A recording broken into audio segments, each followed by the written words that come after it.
Hello and welcome to The Hub on CGTN. I'm Wang Guan in Beijing. Our guest today is His Excellency Mr. Khalil Hashmi, the Pakistani ambassador to China.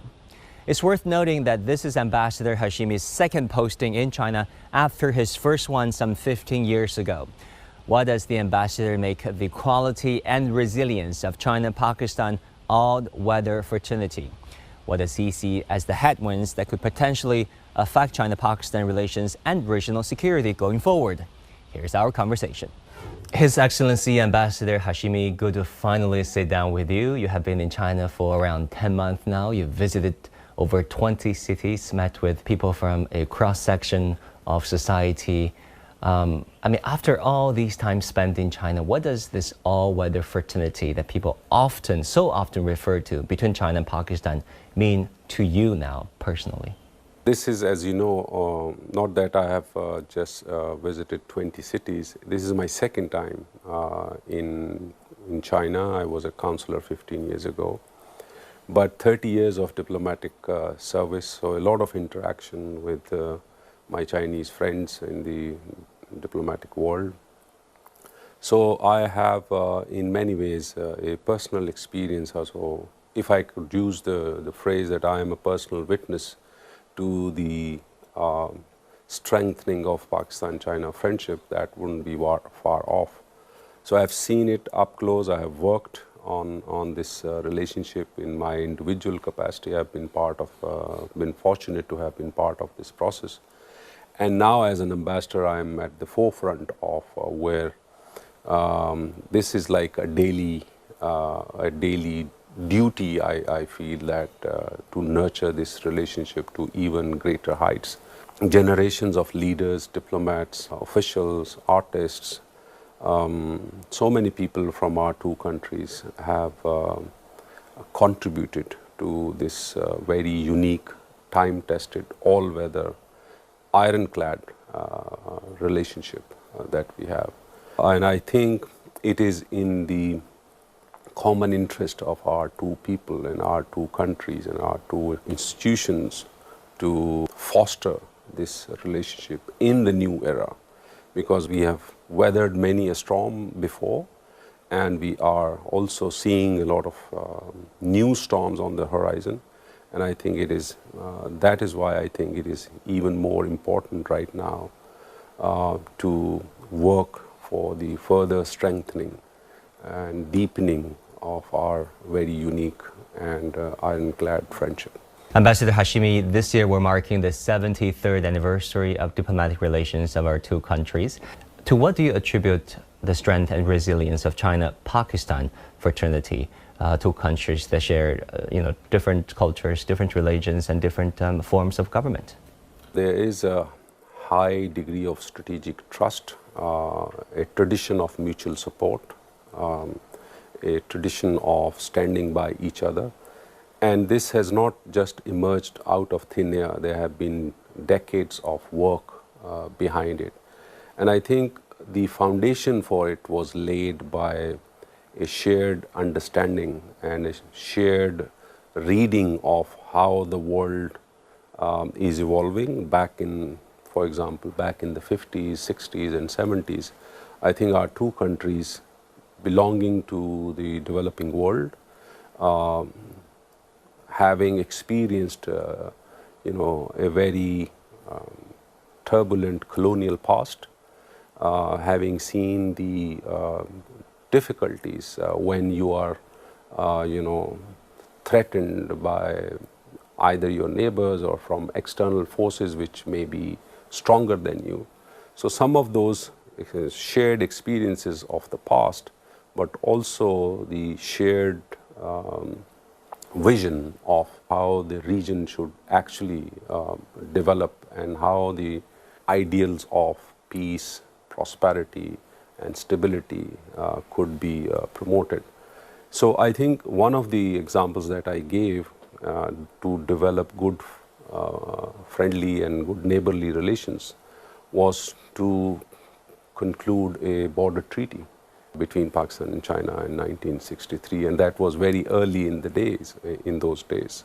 Also, Pakistan was the first non-communist country in 1964 to start an airline to China. So Pakistan's airline became a window to China. So, many outward travel, especially to the Western Hemisphere, people would go either from Shanghai or Beijing through Karachi. So I think these are some of the examples where I feel that we have the necessary solid foundation between our two countries to look at the world and look at the region and then closely coordinate and consult and face the new world and the new developments and new headwinds, as you said, and then shape our responses based on reality, but also based on law and legality and norms that have been evolved. And we now know, as two countries having been independent now for more than 7 decades, that adherence to international law, adherence to these time-tested principles is in the common interest of everyone. Yeah, Ambassador, you talked about previous storms, even between brother states like ours, and also the external storms that might be affecting our relationships and the region that we live in. Maybe you can specify some of those difficulties previously, how we resolve those difficulties in particular, and currently, what do you see as the biggest headwinds that could potentially impact our relationship? Well, first, I think in terms of the milestones or some of the key drivers of our all-weather friendship, I would say in the 60s, and that was a peculiar time. So Pakistan was one of the first neighbors, if not the first one, to conclude a border treaty with China in 1963. So that was one of the defining moments and milestones in our relationship. I think another one was in 1971, and prior to that, when Pakistan opened windows to China in the form of a rapprochement, work quietly between the United States and Helping China. Dr. Kissinger. So yeah, he paid a lot of many visits, and they were kept out of public eye, and that opened the world. And China was in the process of opening up in any case, and that was a major step. I think another one was when, at the turn of the century, when President Xi Jinping visited Pakistan, and we initiated the China-Pakistan Economic Corridor as the pioneering project. But there have been many occasions at the multilateral level or international level. Pakistan and China have worked very closely at the UN Security Council, at the UN Human Rights Council, at the different platforms which discuss development issues, trade issues. So there is a very high degree of convergence in approach and in our tactics. So we closely coordinate and consult. I think going forward, what I foresee is this friendship and this relationship getting even more stronger. And that is because I think there is the fundamental convergence in our views and how we see the world, whether it is a matter of human development. So what China has done and is sharing with the rest of the world, especially developing countries. So how to shape up a future of common prosperity, a future of, as President Xi Jinping says, a future of common destiny, a shared destiny for mankind in the new era. Whether it is the Global Security Initiative or Global Civilization Initiative. So all of these issues, they touch on different aspects of new global alignments or global and regional order that is getting shaped. So that's why I see that the previous convergence that we have had, the previous very close relationship that we have, where we have a very high degree of strategic trust. We have a very fine tradition of supporting each other in good times, but also not in very good times. So that these are the reasons I see great prospects of our friendship gaining strength from strength.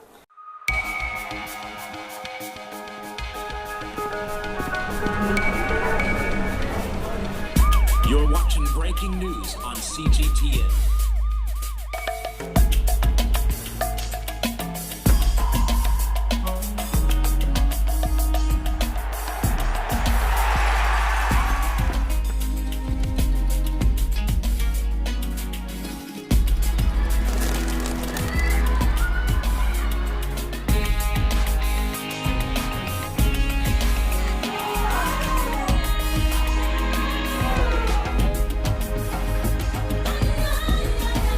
You're watching CGTN with the latest market-moving headlines from around the world.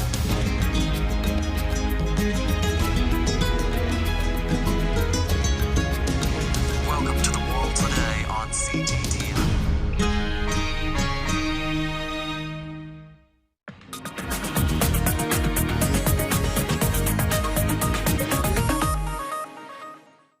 Compared to your first posting, which was, 15 years ago, and during your current posting of past 10 months, what changes, what transformations have impressed you the most? Maybe some moments and stories that you can share with our audience?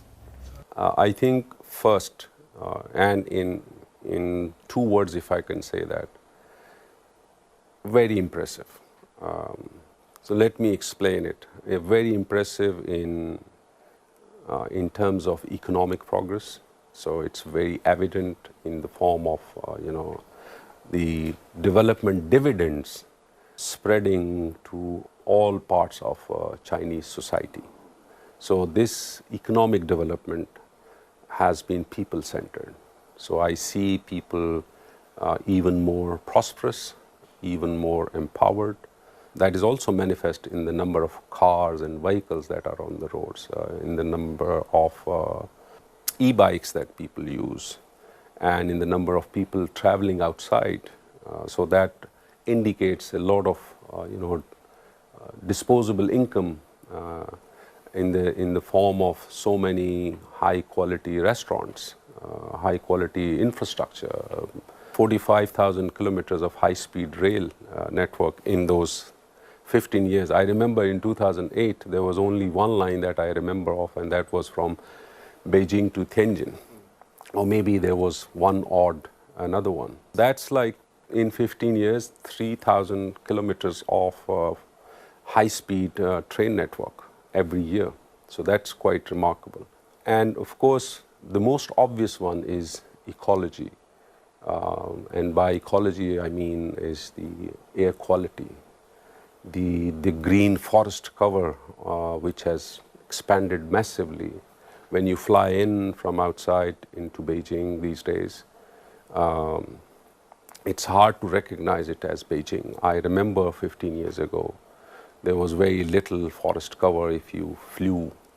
There were patches, but now it looks like a big green cover, and you see, of course, also concrete blocks, a lot of high-rise buildings, but I think it's been fairly, in the larger scheme of things, a lot of forest cover, a lot of attention has been paid to water resources being regenerated, also rivers, lakes, a lot of attention is being paid to those. So I have seen in some of these cities that I have visited, not just in Beijing, so many cities, they have made tremendous progress in improving the air quality, in greening those cities, in improving the quality of water as well.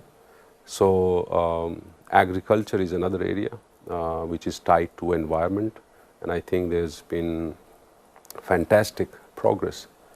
But the best part that I like is that on all these fronts, the social, economic and environmental, the best part is that China is not just enjoying or reaping the benefits. It is the sharing of these experiences, these benefits, this prosperity that China has acquired, sharing it with the rest of the world. And I think that's what makes China and its policies so attractive and so commendable. And you said previously that China is not facilitating, preaching, but sharing. And that is a difference from previous paradigms, perhaps.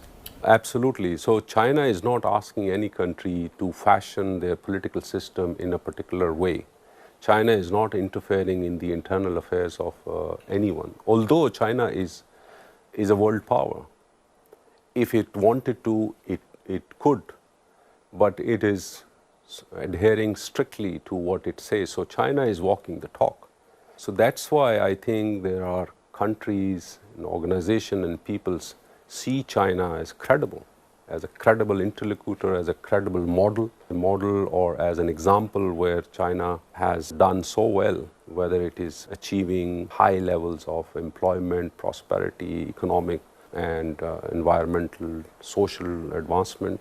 So I see China is not preaching people, okay, you should, if you want to progress economically or if you want to have social and political stability, you should act exactly like what China did. China is saying that the social, economic and other systems, they need to be suited to your own circumstances. And China is willing to help should you ask for it, and if you need China, you will find China there. I wanted to ask you about His Excellency Prime Minister Shahbaz Sharif's visit to China. This time around, that was about 3 months ago. There have been a number of deliverables, 3-4 months onward since that historic visit. What do you see as the important outcomes, and how, most importantly, do you see the implementation of those projects, especially when it comes to the economy and trade? I think we have written a new chapter in our relationship, and this new chapter is marked by direction towards industrial cooperation, more enhanced. We are aiming for investment-led growth. Why? Because we want to enhance our productive capacity, and through that productive capacity to increase our exports. And what better place than China? So Chinese companies, enterprises, they're already present, but we are encouraging them. We have identified, after a lot of research work, identified around 13 sectors of economy. For example, from mines and minerals to iron and steel, chemical, fertilizers, oil refineries, agriculture, IT, and so on and so forth, and traditional sectors where Pakistan is good at. It's like textiles, leather and footwear and plastics.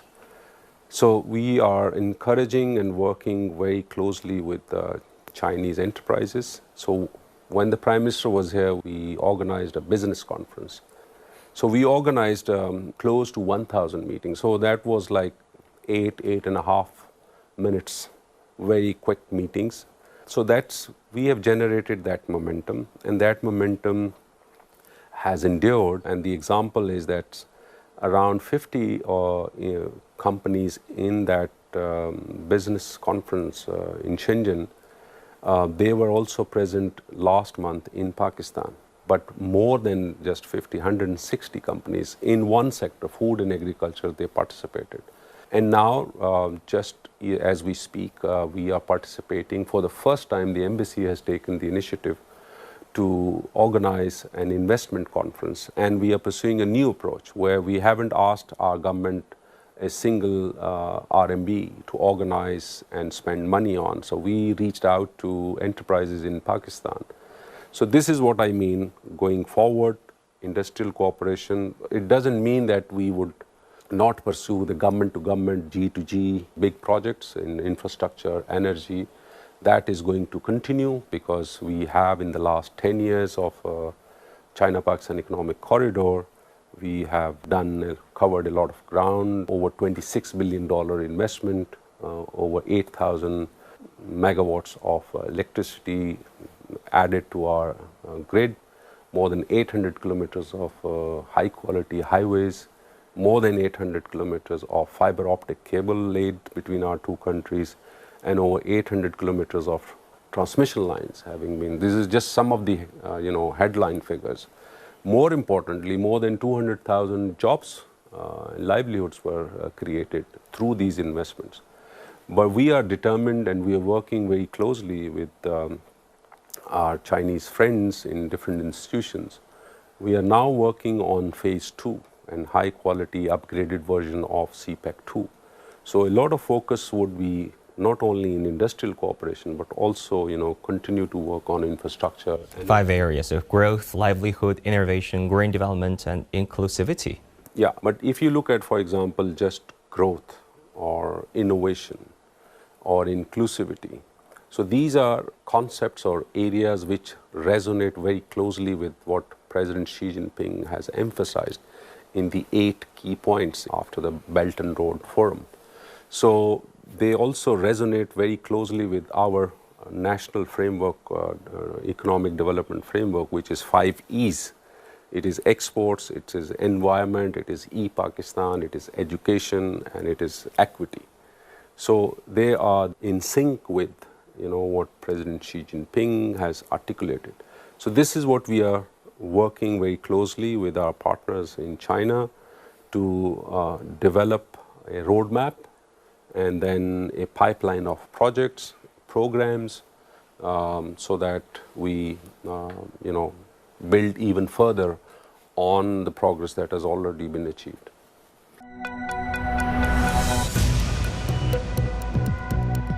Each day, there are millions of stories. Each one can open new perspectives, new possibilities. Wherever you look, we are there to see, discover, explore. We put the pieces together to find what really matters to you, all around the world, all around the clock. Our reporters are at home across the globe. From our headquarters in Beijing and production centers in Washington, Nairobi, and London. Stories from across the globe, reaching people across the globe.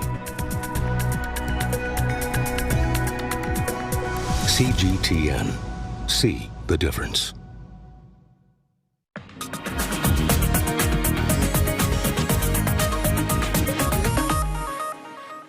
When it comes to improving Pakistan's industrial capacity, what is the strengths of Pakistani society that the outside world don't readily know when it comes to its youthful population, its market potential, and its fledgling, or should I say, its growing, ever-growing industrial capacity?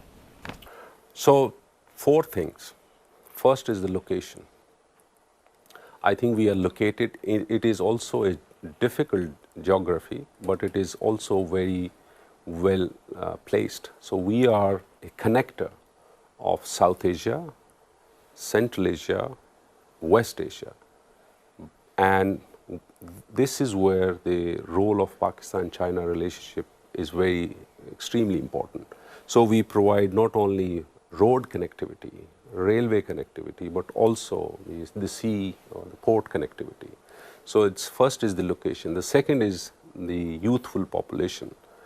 Out of the 240 million people, the 5th largest in the world, over 130 million are under the age of 30. I think what is more important is that it is their English speaking skill and it is their IT skills. They are very tech savvy. So there are a lot of startups. There are people who are very good at IT services, mathematics, science and technology, brilliant kids, boys and girls. The third thing is the labor cost. It's a major factor when you are investing. So we have people and young people with skills, and the cost of labor is also very competitive compared to other markets. So that's the third factor. I think the fourth factor is the China-Pakistan economic corridor having provided a very solid foundation. So it's a developing economy. The rate of return in a country like Pakistan on investment is in double digit. So if you invest in a mature market, your rate of return may be 3, 4, or 5%. What we are talking about in Pakistan is double digit, that is above and beyond 15%. So that's a lot of attraction for investors to consider. So it's a big consumer market as well. When you have 130 million people who are under 30, but then the broader population is 240 million. It's a big market, big consumer market to sell your products and for people to be able to buy those products. I personally, having the honor of visiting your country and reading your newspapers, watching the televisions there for quite some time, 2 weeks on, I personally would think that it would be a great idea for our Pakistani brothers and sisters to help us improve our publicity, especially publicity with the Western world. Because if you look at the Chinese messaging system, we do have room to improve. And Pakistan, with this heritage, being an English-speaking society for part of the population, can help China tremendously with that regard. What do you think, Ambassador? I agree, and I think some work is already underway in the sense that we have a huge diaspora in the Western countries, in the United States, in Europe, in UK, in Australia, Canada, English-speaking world. And as I said, this friendship, that unique friendship that we have, has permeated on both sides at the grassroots level. So you can pick up, randomly, and you can take a sampling through your platform, go to the nook and corner of Pakistan and Pakistani media coming here and going to any part of China and asking and introducing himself or herself. And I've experienced it myself when I was previously here, and even when this time, without introducing myself that I am the ambassador of Pakistan, when I just say that I am from Pakistan. So there is a twinkle in the eye and there is a big smile. Yeah. And the first word that comes out of it is Patiye. Mm-hmm. And in Pakistan, you would see that many a times people would just express, if you mention you are from China, and they will say brother. Yeah, I went through that. Yeah, pleasantly. So this also, also gets permeated to people or our diaspora which is living outside. So in many ways, those people who are close to media or in government circles, I am sure they do in their personal capacity or whichever role they have, they help promote, and especially those people who come and visit China more frequently. I think what we are passing through is a very unique and new era where there is a lot of misunderstanding about China. I think a lot of young people, many people from the Western world, they need to visit. And China has done the right thing, opening up these, and unilaterally opening visa-free entry to so many countries. That, I think, is the right approach to allow people to see for themselves, rather than going through these filters of different or different lenses being applied. His Excellency Ambassador Hashmi, thank you so much for your insights and your time. Thank you. Thank you for watching this episode of The Hub on CGTN. I'm Wang Guan in Beijing. I'll see you again next time.